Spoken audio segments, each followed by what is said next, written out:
touring Falling for Now was, it was a lot of hours and miles in the back of a smelly van, but it was also, we played with Pearl Jam at Legion Field, and we never put any limitations on ourselves. But by that same token, we didn't really have clear boundaries where we could be put in the industry. Totally. But when it came to promoting us, all they knew to do was put us on AOR. Mm. So they made our record really tame to fit into that niche. A lot of people would say that it made the record have more longevity because it wasn't it kind of met all the industry standards. Mm-hmm. But I don't think it had enough of what made us interesting. It wasn't sustainable just at our age and our maturity level. Chris Tinsley, how are you, man? Hey, man, I'm great. Talking to you around the world, huh? It is the miracle of modern technology. It It is is so who cool we to see are. you. Yeah, good seeing you too, man. You look good. Oh, thanks, World man. travel suits you, I think, I guess. Then. I appreciate that. Appreciate that. Well, I've gotten a little fluffy lately, but Right it kind of on. goes up and down a little bit with me. But Yeah. you look like your long term slim handsome self. Thank you. I appreciate that. It's not for any effort. I just work until I fall asleep, and then I get up and eat and go back to work. Well, That's my training. that's That's my training regimen. that's your secret. Well, it's a good one, man. It's Yeah. working. So, whereabouts are you? You're I'm Atlanta, in but right outside Atlanta, in Decatur, Georgia. I thought you were in Decatur. I just wasn't Mm-hmm. 100% sure. Well, like we talked about, I mean, this is really three parts us catching up, one part, shot talk about stuff that we'll share for the internet for the people in my little film and music Uh-huh. YouTube. That I was trying to get together with you and Mike Stone at the same time Right. when I released that song that you both helped me on during the pandemic, Yeah. and you had something come up that day, and so me and Mike pivoted to where it was basically I turned it into like a Mike Stone interview, like three-quarters of the way through it. Oh, It was okay. otherwise just a chat. So I Uh-huh. figure I'd do you the same, like Cool. we'll mostly chat. But I mean, let me throw this at you. Uh-huh. I was thinking earlier, I was trying to get some context on how long I've known you. I remember the first time I met you was when you had your old band that was making all the noise back in the day when Fall for Now played the Rockfish Palace. And it was Okay. kind of Yeah. early on when y'all had played there a time or two before I became like the house sound guy, and you Uh-huh. had your own sound guy, Mike, I believe was his name. Uh-huh. Yeah. But I loved you guys and became a big fan as well as getting to know all y'all a little bit. Yeah. And So that that had to was, be 1990. I was gonna say, it had to be 90. And I guess we can both do the math. 36 years. 36 years. Yeah. That is That's crazy. wild. Yeah. And I want you to kind of just sort of give I want to know, because I know bits and pieces, and Mm-hmm. I know you came up and I think you went to like that musical high school and stuff and met your Mm-hmm. your friends and bandmates, but like, what's kind of your origin story as a I musician? think starting there, probably went to School of the Arts, Performing Arts in high school, and that kind of just introduced me to the whole Atlanta scene and Hmm. the club scene and the rock scene and all the gay bars, because where I went to high school was lots of dancers and Hmm. just artists. And so it was really just being a suburban kid then turned on to all that was just it was just great. And Hmm. for context, RuPaul still had a stage show. She went to my high school, Oh, no graduated a couple kidding. of years before I did. So that was, the whole scene was in full swing. And then at that same time in Atlanta, it was 688. There was the Cotton Club, and there was Point, and all the clubs in Athens, where you and I intersected. And so it was just really fertile ground. It's fertile time for being in a band. And it's changed in 35, 36 years, but the roots of it are still there. You haven't heard the new Black Crowes record, have you? I haven't. Ooh, it is really good. And Yeah. it's really kind of inspiring, them guys still doing it, and they're Hmm. still such themselves, from all the Hmm. way back then. So that was high school, and then I played in some projects between then and meeting all the guys in Follow for Now. So that was between '85 and '89. We got together, and we were together until '94 or '89. Before we all went our separate ways, that was a lot of networking too, and a lot of I met a lot of people, and influenced by a lot of. It was really a blessing. Influenced by a lot of musicians. They just heard about us and came and saw us, and I can think of a lot of people that weren't my idols yet, but they are now. And then since then, I've done so much. Whatever comes down the pike, I'll jump on board. I've been in a great bluegrass band, an old time music band. I've been in a few metal acts, and a great the last couple of years, a great cover band. And that's how challenging playing cover music can be. But I just went ahead and dove in it with both feet, just for chops, both on guitar and bass and vocals, and just kind of stretch my playing out. Coming back full circle, I'm now in a band that I'm actually fronting. We're only about 3 tunes in, but it's great. I just feel so at home, and it's all guys our age. I can't wait for you to hear it. We don't have enough of it. We don't have enough of it to brag to show off yet, but it's really having come full circle and hung around. Absolutely, and I want to hear it. Yeah. As soon as possible. I joke that my first career is failed rock star, because you guys are you got much further than I did along to that end, but in terms of it being like primary business and everything, but I was always, I went to film school. Like, I was in film school while I was a sound guy. I was doing both things, and I've always done both things, and I wanted to do both things really in parallel the whole way, and just film kind of one as the career. But again, me and you have stayed in touch through the different social media things, pretty much since from the beginning. And there's a piece of our story that you played. I don't know if you like this term or not, but I was kind of thinking you're a little bit musically promiscuous, in that you've had a lot of because you played with so many. But for I don't know exactly if it was about 2 years or a little more, but you were part of my band, Minority Rules, as the other guitar player, because I always needed. It's like, we need like 2 lead guitar players in this band, and at the time you were available, and that was right on. That was you were with us. You were still playing with us up until about the time that we stuck a fork in it. In the I want to say '97. I think you were playing with us between about '95 and '97. Yeah, that sounds right. Because it was after Follow was done, and you were kind of free to do other stuff. And what did we ever go in the studio? You guys did. Well, we did. Yeah, we went in the studio, and this is part of my. I wish I had the Jeff Glixman mixes, because we went in the studio, dude. We went in the studio with Tom Cassel, the engineer, and he did a great job. Demos, and then Jeff Glixman. We got connected with him through Tom, I believe. But Jeff Glixman, legendary. Producer. People watching don't know, like the founding keyboard player in the band Kansas, and the producer, and and just legendary stuff that Glixman has done. And and he came in and did a bunch of overdubs, because you ended up doing a bunch of background vocals, and there was a song that you traded lead vocals with Phil Jones, aka Blue, back in the day, our lead singer. And with you, I finally got the chance to. We didn't get to. We played. I remember we played some live shows, after you were with us, but I remember that we did several showcases. One of them was became like a massive manager, this guy Simon Renshaw, senior management in Nashville. He was a friend of Jeff's. What I'm saying is that I remember, besides the fact that I just always liked you and thought a lot of your playing and singing and writing, it was just so cool for me to get to have somebody else who could help to build up more of that guitar army vibe, which is what I always wanted to do.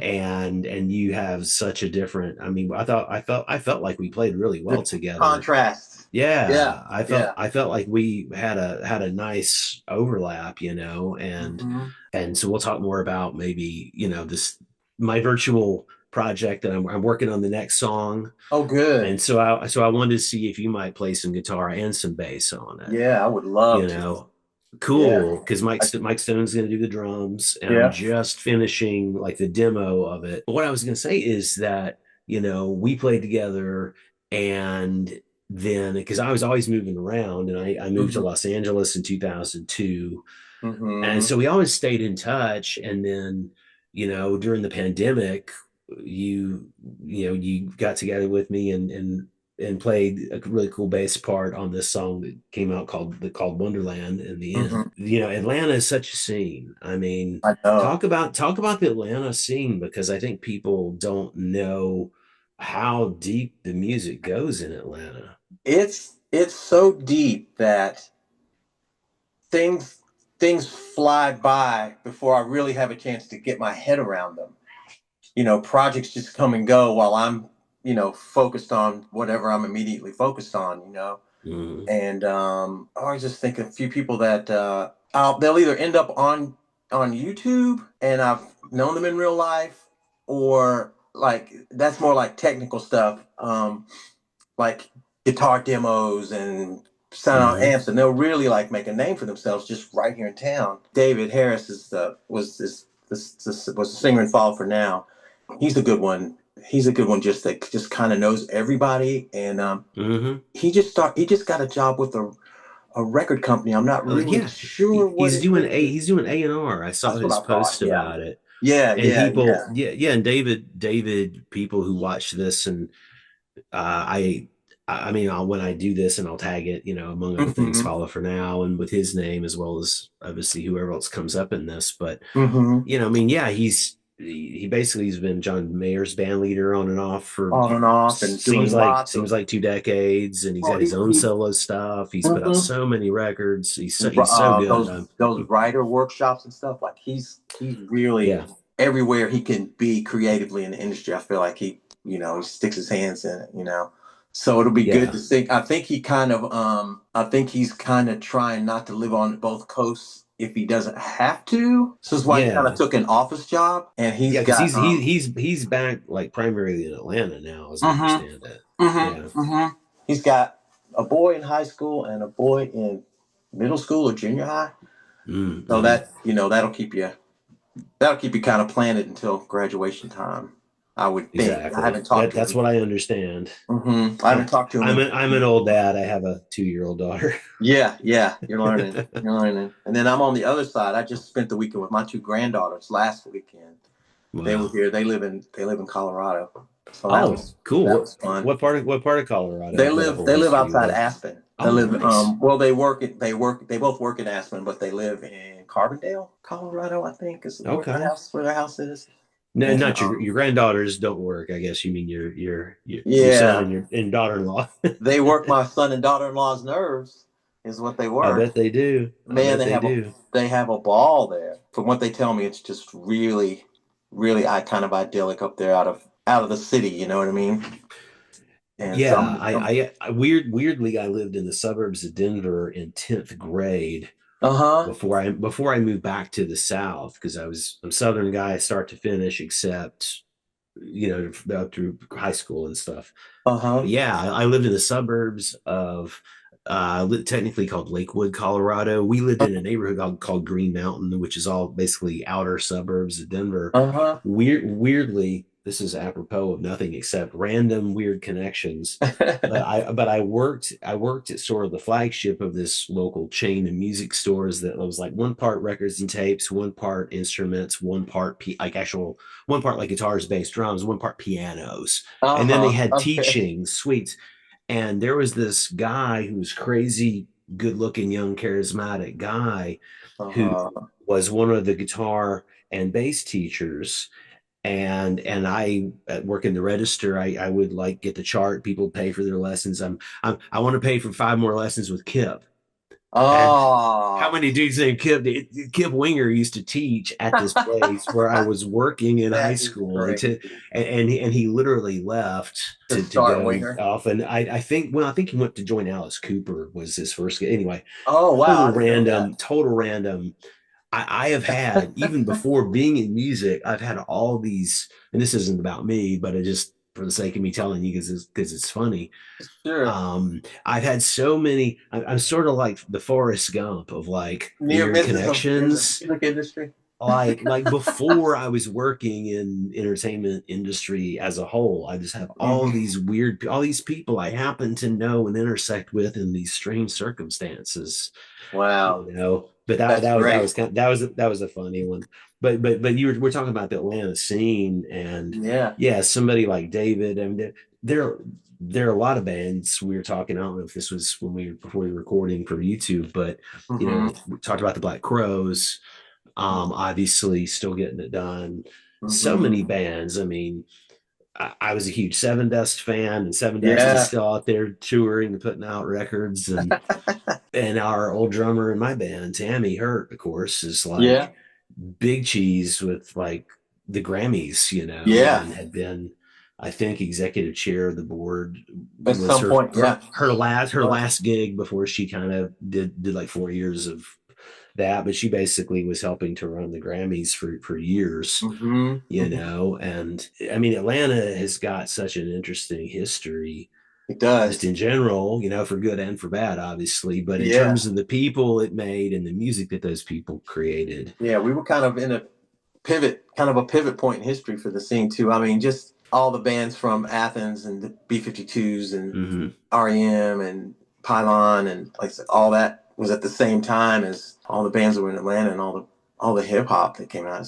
Still comes It, out there. It's yeah, I didn't even mention hip hop, and yeah. that's like Atlanta's legendary in And many ways for and hip so much hop. overlap with that too. There's Mm-hmm. I know a guitar player that played with Goody Mob Mm-hmm. and Madonna and Justin Bieber. Just That's the because kind of thing. what I'm That's the saying kind of happens thing it's some just because people he's the do. Yeah. man.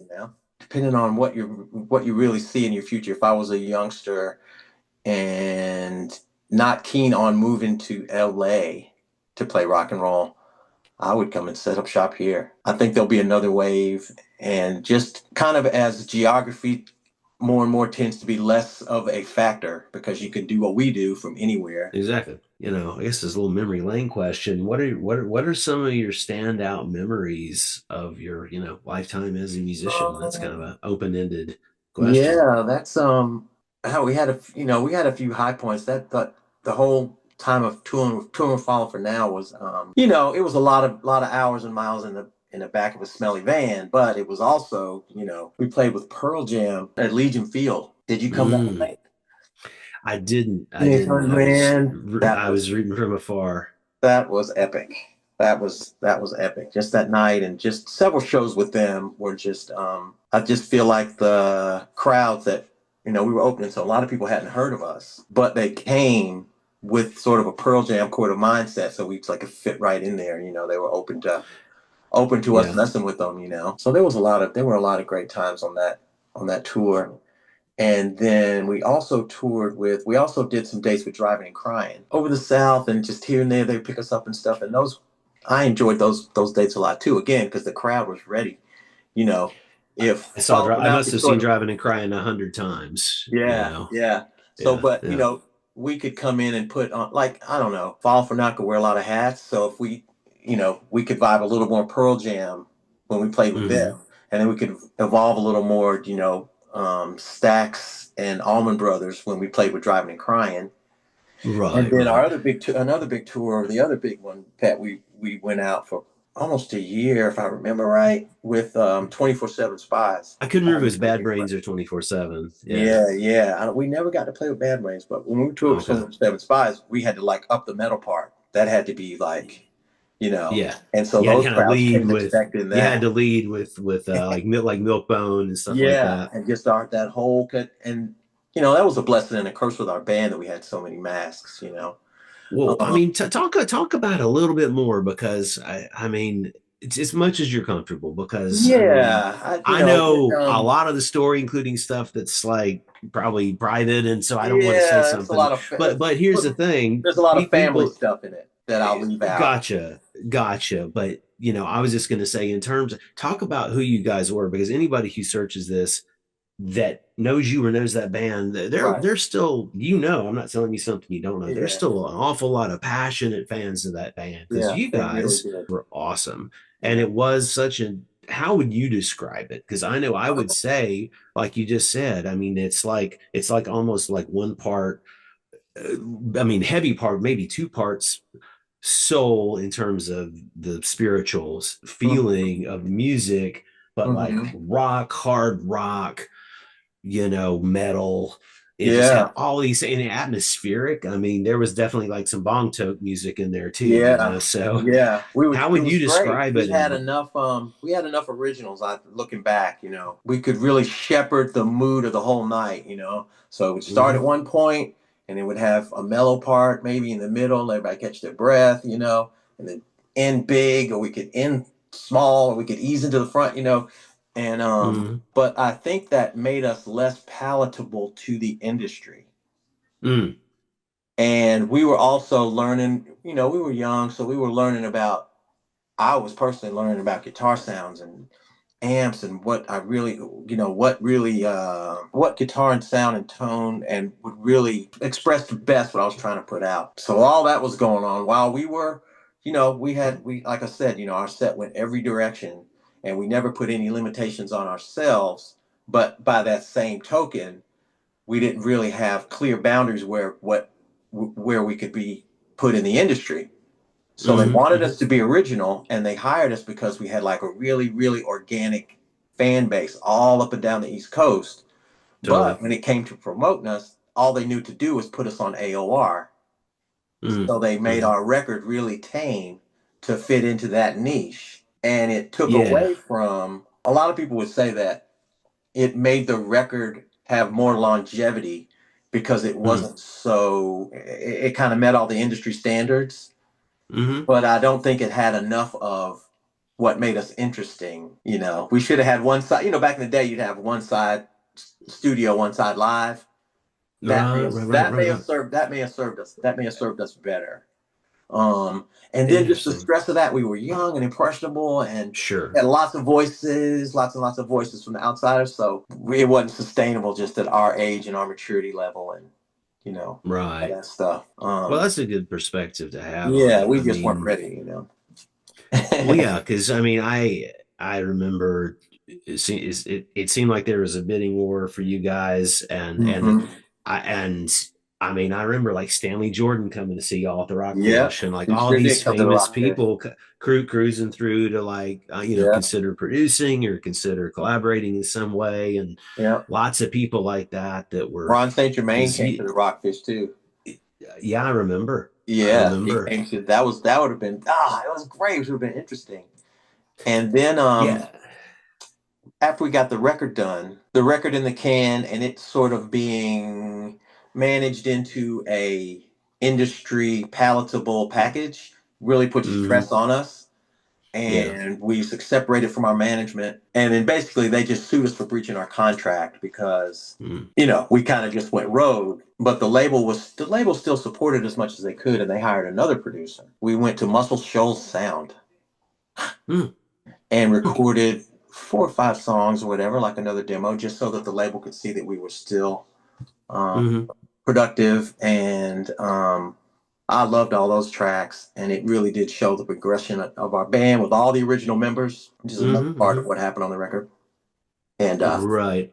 but Yeah. as good as it was, I think just the timing and our old managers, really did want what they thought they were due, and even at the expense of the whole thing, it only survived as long as it did. But a lot of exciting stuff, man. Sometimes Yeah. those gigs at the Rockfish, man, some great. Absolutely. Just, Man. I mean, it really is hard to describe what a spell. I mean, you guys Yeah, could literally, like, you come out there with like, Holy Moses, you more yeah, often than not, but like you played there so much, like you said, you mix your setup all the time and yeah, be a different band effectively. yeah. But I mean, people went They absolutely were really crazy, bad. and I had one of the best seats. You I mean, sure the best did. seat in the Above house the was where you're standing, on Yeah, stage. above the But fray. but in terms of watching it and taking it in, Yeah. it was always such a treat for me because again, you guys brought Mike to mix the show, and Yeah. so I got to like help out and run cables and make sure you guys are good. And I just like I'm like watching the show. Yeah. There was I so wouldn't many. probably was probably making $10 an hour if that, but I got paid to like watch your show and drink a beer. It It was was be like amazing. A Hieronymus Bosch painting once we started playing, but you know, Yeah, people like mosh pits, crowd surfing, insane. But and it like from sorority girls to like like hardcore dudes, yeah, hardcore rock dudes, like hardcore gangster type like yep, guys who were into rock though. It was yeah, a scene. It was a yeah. total And that scene. we did that all over the place. You know, it's other bands we made in other places. Well, I could think of the Velt in Mm-hmm, North mm-hmm. Carolina. You know, we were I do. they're still at it. You know, Are they they? play. Man, they played. I'm pretty sure they played in Europe 2 years ago. You make me tell it wrong, but No yeah, kidding. they're Because still I doing they didn't travel with the mixture at the time. I mixed them when they Uh played the huh. Rockfish a Uh few huh. times. Yep. Yeah. Still at it. It was great back then. I feel like that File for Now project had so many things going for it, and it was so Mm-hmm, mm-hmm. organized. Just a cautionary tale. I could probably like document it from my point of view now as that, and Right. all the things we figured out that made it work. You Mm-hmm, know, mm-hmm. when it took more than that. It would have taken more than that to go any further than it did, or maybe that was as Mm-hmm, far as it mm-hmm. needed to go. But yeah, I Well, think it's other kind of like bands you could said. I benefit mean, you from guys were, you had a lot coming at you and you were young, it. Mm-hmm. and there's only a certain level of that kind of music industry deep dish drama that somebody can stomach at Yeah, as a young person and trying to figure out yeah, conflicting, like the warring parties. And so, yeah, yeah, I'll not ask you to say anything you shouldn't or don't want to talk about. yeah, yeah. So, I think but everybody's all parties concerned are have had a handshake on it. We've gotten, that's good. you know what I mean. The guys Yeah, following for yeah. now. We've gotten back together a couple times and dusted off the old tunes and stuff. You know, Yeah. Have you but played any shows out or have we you? had we had it never really got that far. It's like it was hard to rekindle it. Mm, It was hard to rekindle it. We had just all grown so much in the yeah. time away from them that it would either have taken reimagining or Hmm. it was too much of a reach to dummy it down to where it was back then. Yeah, because you guys are You also know? now are all five. I've been off Facebook since early days of the pandemic. I Yeah, used to be I used to also be connected to like to Billy, yeah, and through Billy or your profile, I would see some of the other guys and David. I've been yeah, connected to David forever. yeah. Are all five guys still stomping the earth? Is everybody all Yeah, right?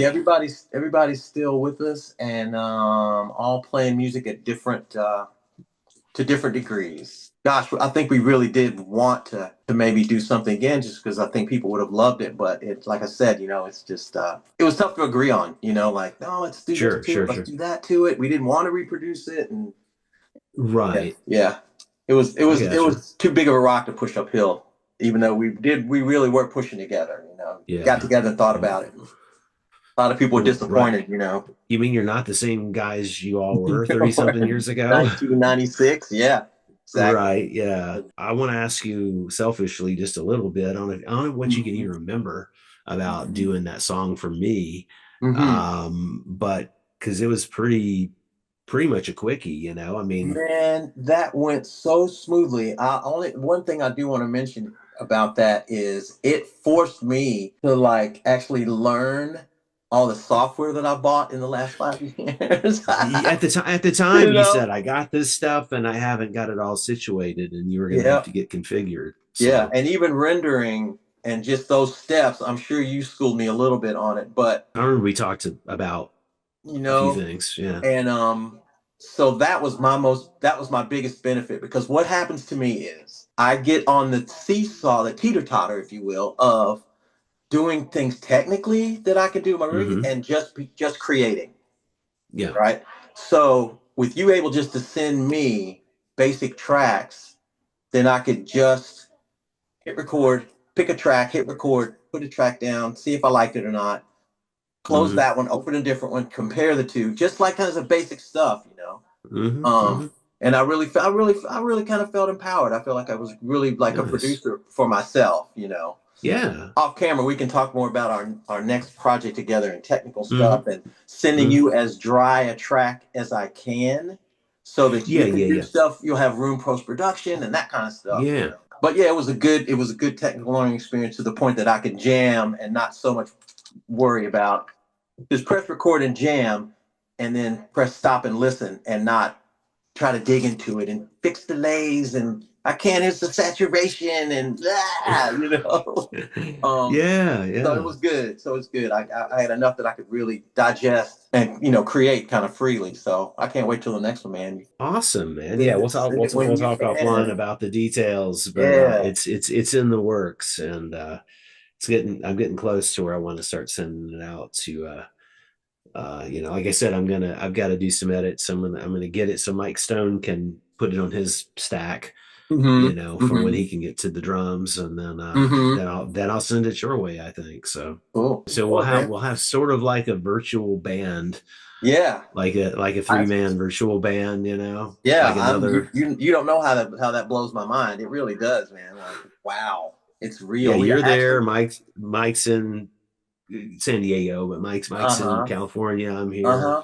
Yeah. Uh, Fantastic. well, so tell me what you're working on now. You said you got a Yeah. new music A new project you're writing kicking around that project. you're fronting in.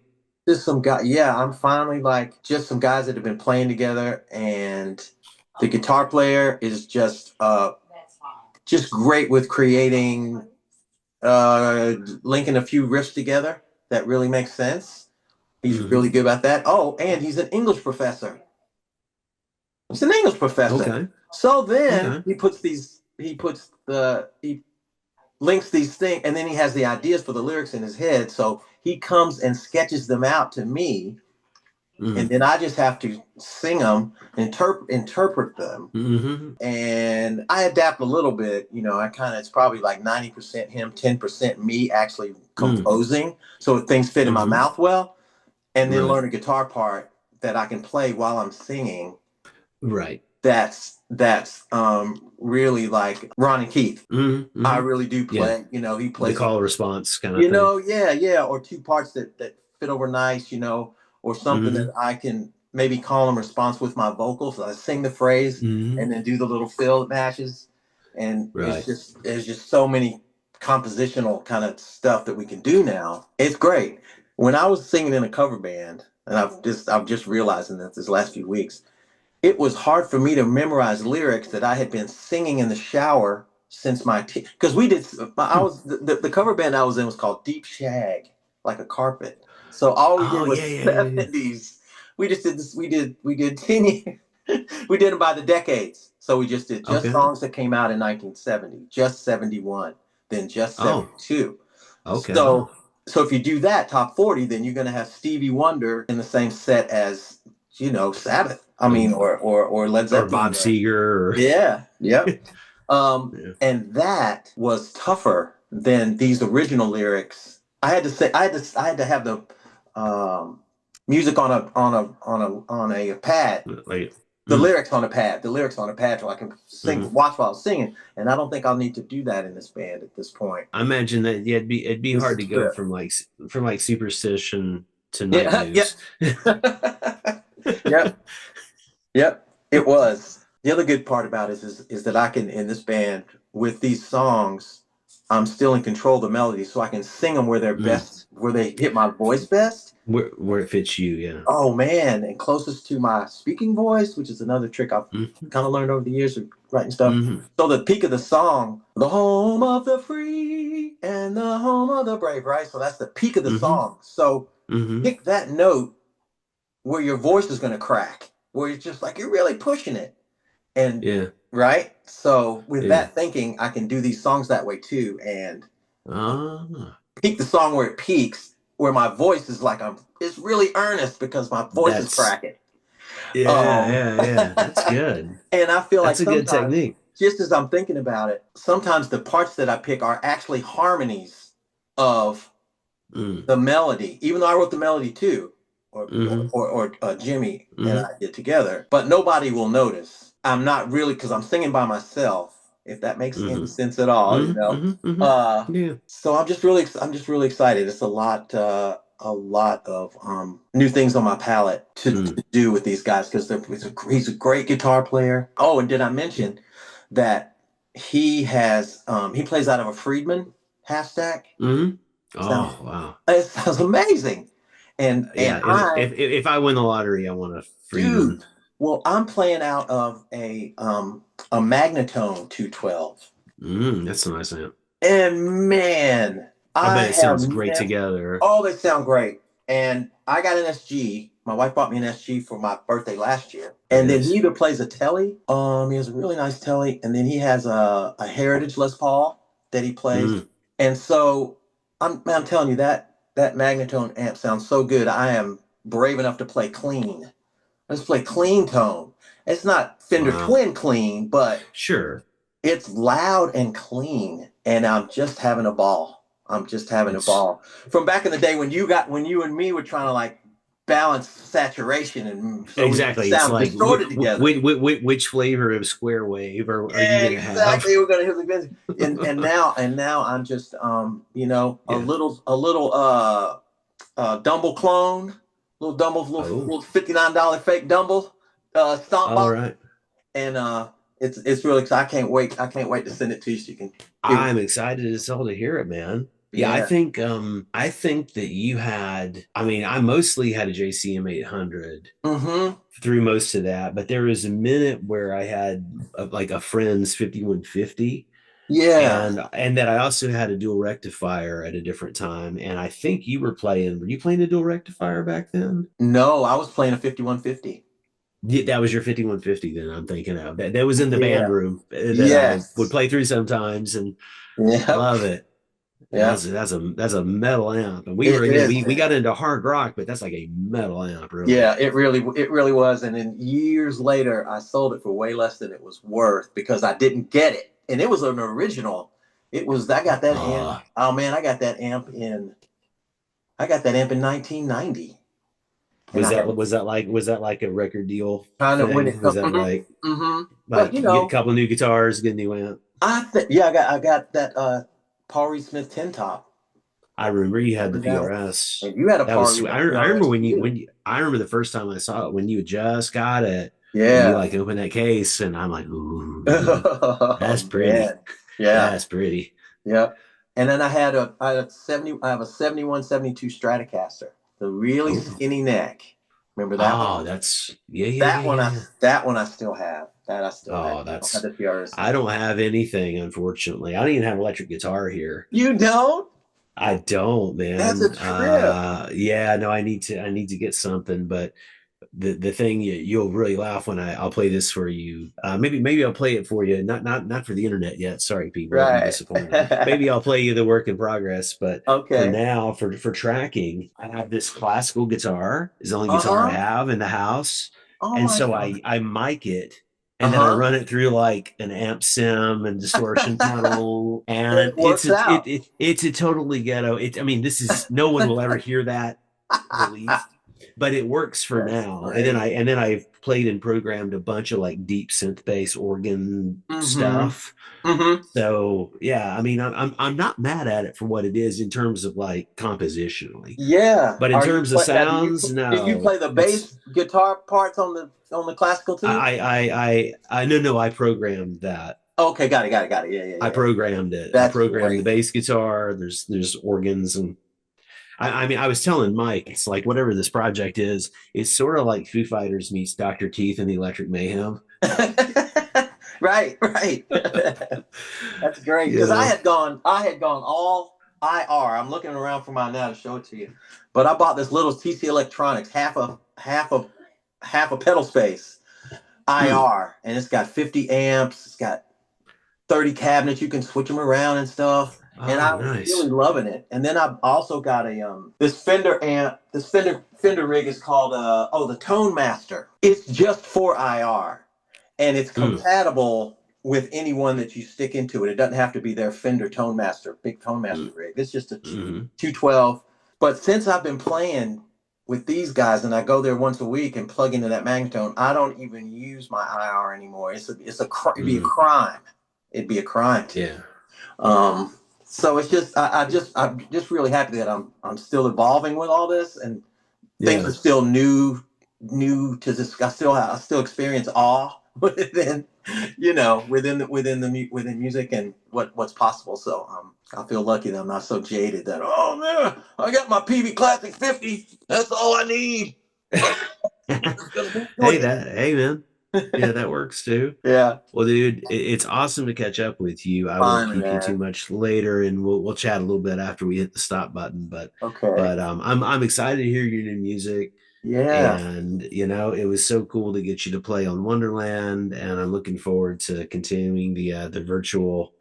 Got to come up with a cool name that represents like 2 countries, 3 time zones, all virtual. Got to come up with something that sort of symbolizes, encapsulates. Yeah, the name will have to encapsulate a lot. Because I've got a whole album's worth of songs. I just need the time. I need hours in the day to do it. Yeah, that's good, man. That's something. You got them far enough along to make something out of them. Yeah. Well, hopefully there's an album's worth done in the next 2 years. Hopefully it doesn't take 6 years to get this second song finished. Yeah. Like the first one did. Awesome. All right, Thanks, Chris. All right.